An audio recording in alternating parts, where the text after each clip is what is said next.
এই বাছখনে এই মাত্ৰ উলুবাৰী এই আমাৰ যেটো অফচৰৰ সন্মুখত যেটো হেৰি আছে পেট্ৰল পাম্প আছে তাৰে অপজিট সাইডত এই স্কুটি এটাক উৰাই থৈ গুচি আহিছে।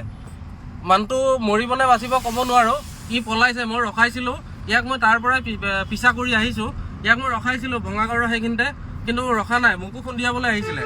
তাৰপিছত মই চাইড দিছো, চাইড দিয়াৰ পিছত ই ভঙাগড়ত ইউ টাৰ্ণ লৈ কিনে এই এতিয়া এই ইহঁতৰ যিটো ASTC হেৰি আছে এই আমাৰ ৰূপনগৰৰ চাইডত। বন্ধুসকল, এই যে আগত যে বাছখন গৈ আছে, এই বাছখনে এই মাত্ৰ উলুবাৰী এই আমাৰ যেটো অফচৰৰ সন্মুখত যেটো হেৰি আছে পেট্ৰল পাম্প আছে তাৰে অপজিট সাইডত এই স্কুটি এটাক উৰাই থৈ গুচি আহিছে। মানুহটো মৰিবনে বাচিব ক'ব নোৱাৰো। ই পলাইছে, মই ৰখাইছিলো ইয়াক, মই তাৰ পৰাই পিছা কৰি আহিছো। ইয়াক মই ৰখাইছিলো ভঙাগড়ৰ সেইখিনিতে, কিন্তু ৰখা নাই, মোকো খুন্দিয়াবলৈ আহিছিলে।